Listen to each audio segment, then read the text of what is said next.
નીચે આપેલ કોષ્ટક માટે મધ્યક શોધો। વર્ગ આપણને આપેલા છે, આવૃત્તિ પણ આપેલી છે। મધ્યક શોધવા માટે હવે આપણે મધ્ય કિંમત શોધવી પડશે,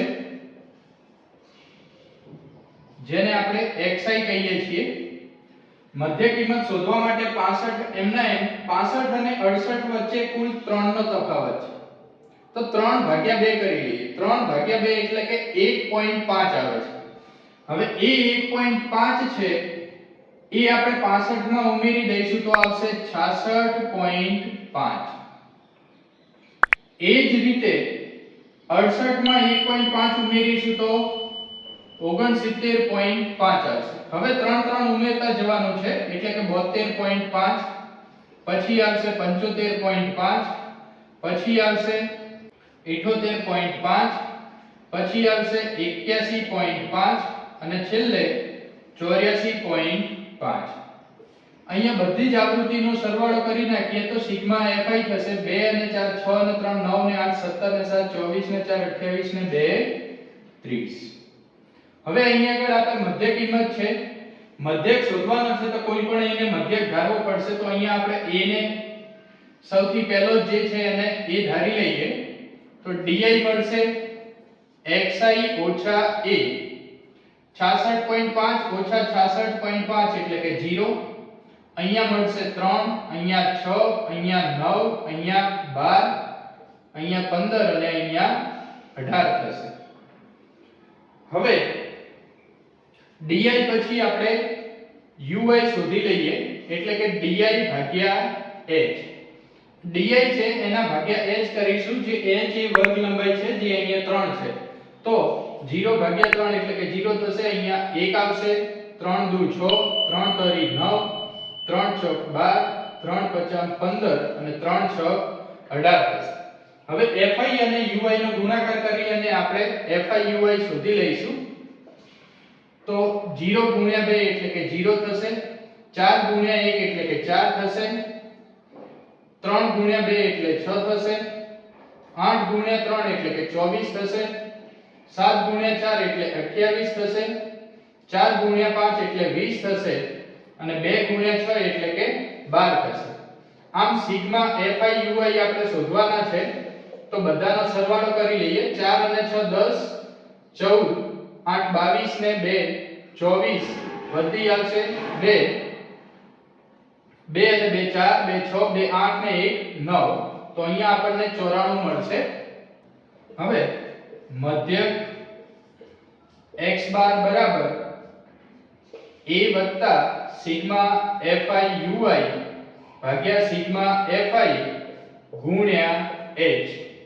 a ની કિંમત છે 66.5, સિગ્મા fi ui છે 94, સિગ્મા fi છે અહીંયા આપણે શોધેલા છે જે 30 છે અને અહીંયા આગળ છે h અહીંયા 65 અને 68 નો તફાવત તો જે 3 છે, 3 ગુણ્યા 10 એટલે 30 થશે, તો 66.5 વત્તા 94 ભાગ્યા 10, તો 66.5 વત્તા 94 ભાગ્યા 10 એટલે કે 9.4 થશે। હવે અહીંયાથી 66 વત્તા 9 એટલે કે 75 થશે, 0.5 વત્તા 4 એટલે કે 9 થશે। આ મધ્યક 75.9 થશે। પ્રશ્ન નંબર 53, ખોખામાં 1 થી 90 સુધીની કુલ 90 તકતી છે। જો ખોખામાંથી એક તકતી કાઢવામાં આવે તો બે અંકની સંખ્યા, પૂર્ણ વર્ગ સંખ્યા, 5 વડે વિભાજ્ય સંખ્યા અને પૂર્ણ ઘન સંખ્યા મળે તેની સંભાવના શોધો। તો સૌથી પહેલા આપણને કુલ 90 તકતી આપેલી છે।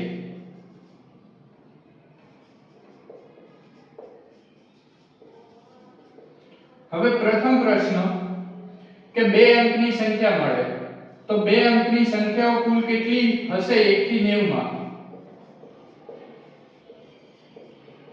એ ગણવી હોય તો કઈ રીતે ગણી શકાય? તો એક અંકની સંખ્યા એ બાદ કરી લઈશું। કુલ 90 સંખ્યાઓ છે, એમાં એક અંકની 9 સંખ્યાઓ આવે તો 90 - 9 એટલે કે 81 સંખ્યાઓ આવશે। તો આ બે અંકની સંખ્યા મળે એ ઘટનાની સંભાવના P ઓફ E બરાબર બે અંકની સંખ્યા 81 ભાગ્યા કુલ સંખ્યાઓ 90. અહીંયા 9 ગુણ્યા 9 81 થશે અને 9 ગુણ્યા 10 એ 90 થશે. તો 9 અને 9 કેન્સલ થશે તો જવાબ મળશે 9 ભાગ્યા 10, જેને પોઈન્ટમાં લખીશું તો 0.9 થશે. ત્યારબાદ બીજો પ્રશ્ન, પૂર્ણ વર્ગ સંખ્યા. તો પૂર્ણ વર્ગ સંખ્યા એટલે શું? તો કે જે સંખ્યા એ કોઈ સંખ્યાનો વર્ગ હોય, જેમ કે 25 છે એ 5 નો વર્ગ છે તો 25 ને આપણે પૂર્ણ વર્ગ કહીશું. તો 1 થી 9 સુધીની જે સંખ્યાઓ છે એનો આપણને વર્ગ કરતા પૂર્ણ વર્ગ સંખ્યાઓ મળે છે. 10 નો વર્ગ એ 100 થઈ જાય છે, જે આપણને આપેલી 90 તકતીઓમાં નહીં આવે. તો પૂર્ણ વર્ગ સંખ્યાઓ આપણને મળશે 9.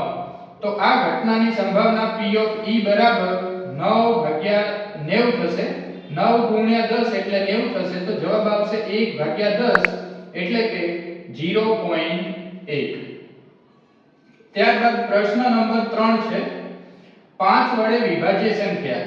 તો 5 વડે વિભાજ્ય સંખ્યા છે કે નહીં એ માટે આપણને વિભાજ્યતાની ચાવી આવડવી જરૂરી છે. તો કોઈ પણ સંખ્યા 5 વડે વિભાજ્ય હોય તો એનો છેલ્લો આંકડો 5 અથવા તો 0 હોય. તો અહીંયા આગળ 5 નો ઘડિયો થશે 5, 10, 15 એમ કરતા કરતા છેક 90 સુધીની સંખ્યાઓ છે એ બધી જ 5 વડે વિભાજ્ય છે. હવે આપણે કઈ રીતે શોધવું કે આ કુલ કેટલી સંખ્યાઓ છે? તો કુલ સંખ્યાઓ શોધવા માટે 90 છે એને 5 વડે ભાગી લઈશું તો 90 ભાગ્યા 5 એટલે કે 18 આવશે. તો આ ઘટના 5 વડે વિભાજ્ય સંખ્યા મળે તેની સંભાવના P of E બરાબર 18 અને ભાગ્યા કુલ તકતીઓ છે 90. 18 ગુણ્યા 5 90 થશે તો 1 ભાગ્યા 5 જવાબ આવશે, જેનો જવાબ 0.2 થશે. ત્યારબાદ ચોથો પ્રશ્ન, પૂર્ણ ધન સંખ્યા મળે. પૂર્ણ ધન સંખ્યા એટલે કે એ સંખ્યા કે જે કોઈનો વર્ગ છે. તો પૂર્ણ ધન સંખ્યાઓ કઈ કઈ આવશે? 1 આવશે, પછી 8 આવશે, પછી 27 આવશે, પછી 64 આવશે. 5 નો ઘન 125 થશે, પણ અહીંયા આપણને 90 સુધીની સંખ્યાઓ આપેલી છે તો કુલ સંખ્યાઓ અહીંયા આગળ 4 છે. માટે આ પૂર્ણ ઘન સંખ્યાઓ મળે એ ઘટનાની સંભાવના P of E બરાબર કુલ 4 ભાગ્યા કુલ તકતીઓ છે 90. અહીંયાથી 2 ગુણ્યા 2 એ 4 થશે અને 2 ગુણ્યા 45 એ 90 થશે. 2 અને 2 કેન્સલ થઈ જશે તો જવાબ આવશે 2 ભાગ્યા 45.